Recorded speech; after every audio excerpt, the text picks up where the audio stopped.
I like to say one thing before we get started. These are all just rumors, so treat them as such, just take them with a pinch of salt. So now that's out of the way. These Switch 2 rumors are crazy. There's been so much in the last couple weeks in terms of Switch 2 rumors.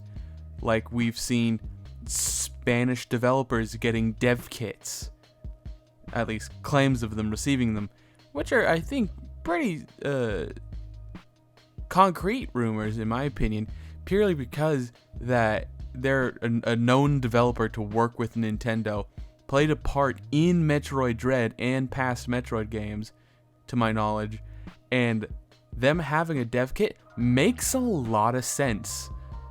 If this was like some random indie dev, probably not. They probably won't get a dev kit for a very long time. But because it's these Spanish developers that have helped with recent Metroid games, I'm inclined to believe that they have it.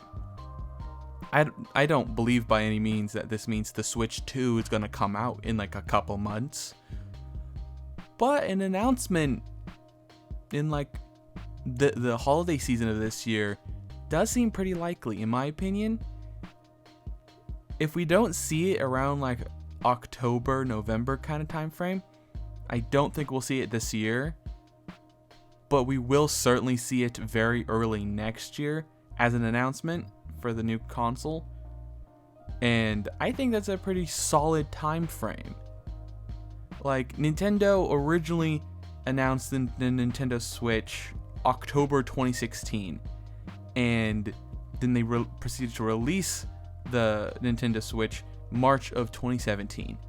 And I think that was a pretty good timeline, and I think we're probably going to be approaching a very similar thing where we get it announced somewhere later in this year, and then it'll be released early to mid next year. And just judging by Nintendo's past track record, and some of these other rumors are saying that it's gonna have DLSS and it's gonna have 4K or have an extra chip in the dock to upscale. Nintendo's never gonna do that. That is way too complicated for Nintendo.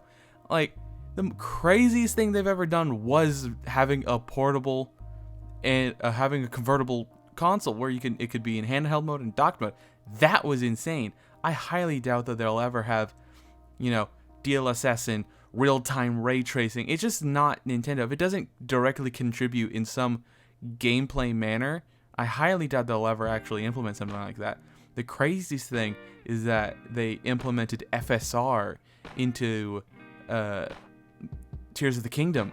That was like their day one update, was to add FSR, which helped maintain performance, which I think is great. They should start doing that. And that's, I feel like, is more likely, is that they won't have DLSS, but they'll have FSR, which is a free open source thing that AMD is doing. And I truly believe that's probably closer to what Nintendo believes, because this isn't gonna be, deterrent. If they ever change hardware manufacturers, like let's say they're no longer with Nvidia, and they have to port all the new Switch games, the Switch 2 games, into the Switch 3, that isn't Nvidia, and it's an AMD powered system. Now they have all these games designed to exclusively work with DLSS, and they have to redo such fundamental parts of the game to ensure that they perform and look correct on a feature system. I just don't think Nintendo will ever put that much effort into it. And all of the extra work and time that is required is just not Nintendo style, I think. But FSR is a pretty easy thing just to have an on switch for, and just flip that switch, turn it on, boom. Now your game's gonna be running a little bit more stably. Won't require a lot of extra work to get it enabled.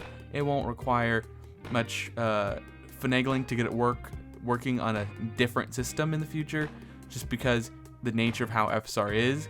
And I think that is more likely what they're gonna do going into the future.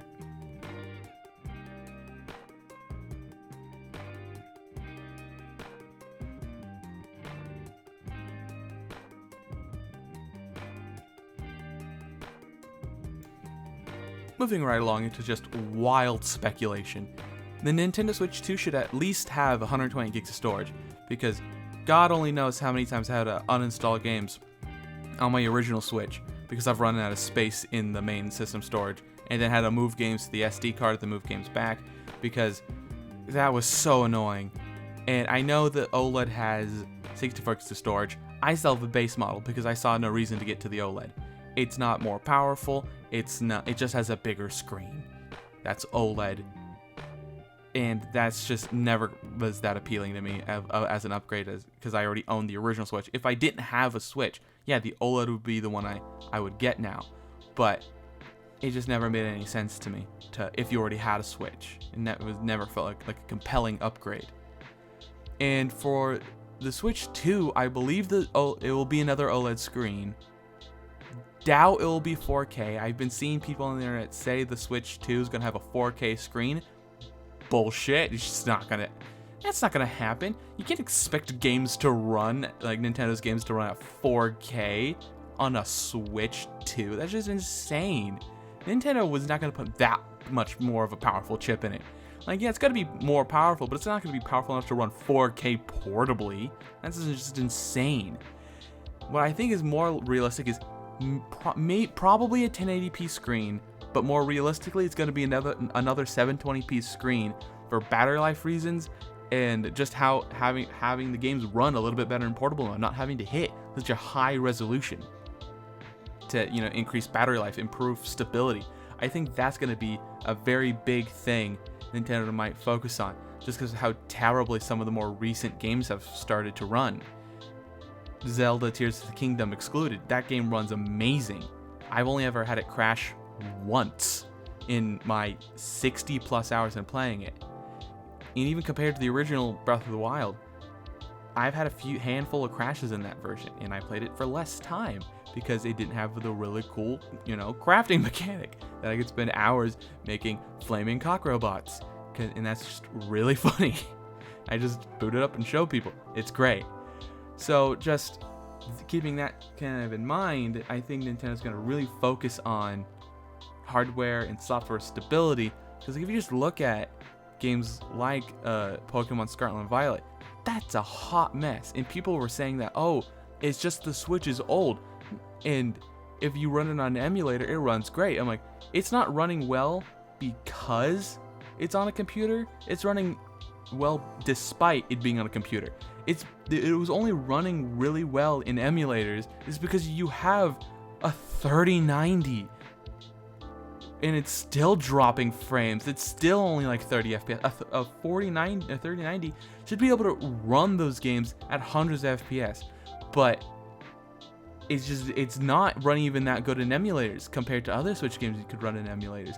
That game was fundamentally garbage from the start, and it's just insane that Nintendo let that happen, because it just looks terrible for them. And I think in the future, when the Switch 2 comes out, they're going to try to avoid situations like that, so they can't be blamed for something that isn't their fault. Lastly, I'm going to start speculating on how powerful this thing is going to be. I think it's going to roughly be as powerful as something in between a 1650 and an RTX 3050, purely because I think those are two solidly built NVIDIA cards that perform really well, and somewhere in between seems quite reasonable for a custom chip that NVIDIA makes for Nintendo. I think that'll be low power enough that it won't have just terrible battery life like the Steam Deck and ROG Ally have.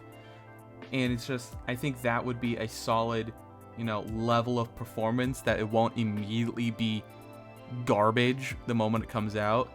And judging by some of the things that was revealed in the Microsoft court case, where I think it was Bobby Kotick was talking about it, or one of the Ubisoft developers were talking about it, and they were just saying talking with the president of Nintendo, the Nintendo Switch 2 should be somewhere around the 9th generation of performance.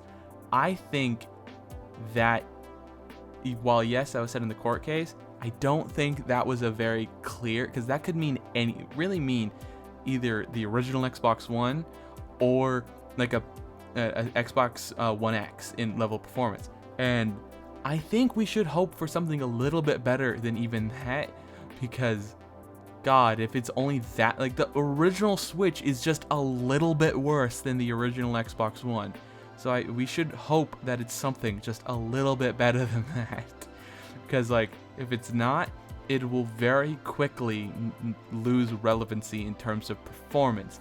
It will still have amazing Nintendo games, but it just might not get as much third-party support as the Switch has. Unless it's like indie devs or super easy to run games. Like that 10-year Call of Duty contract really won't come to fruition if the Switch 2 is like an Xbox One in performance. Because like, I really want Call of Duty to come to the Switch. I think that's an amazing thing that could happen.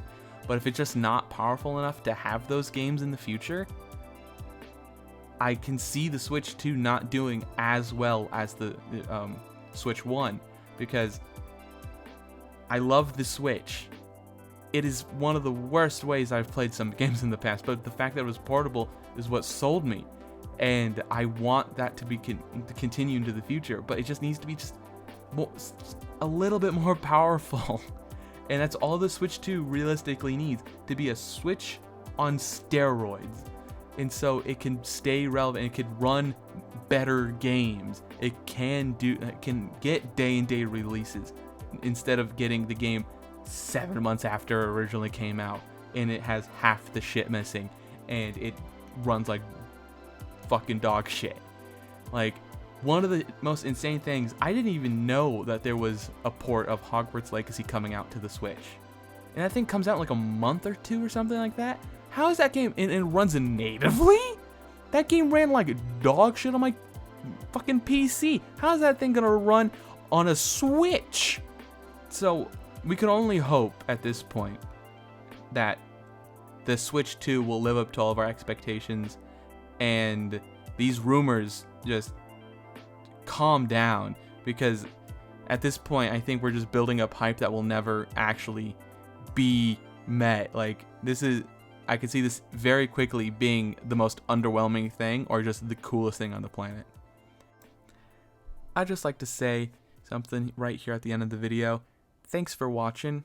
I genuinely didn't expect anybody to watch the previous video, and seeing all the people that did really, filled my heart with a lot of joy, and I just genuinely appreciate that.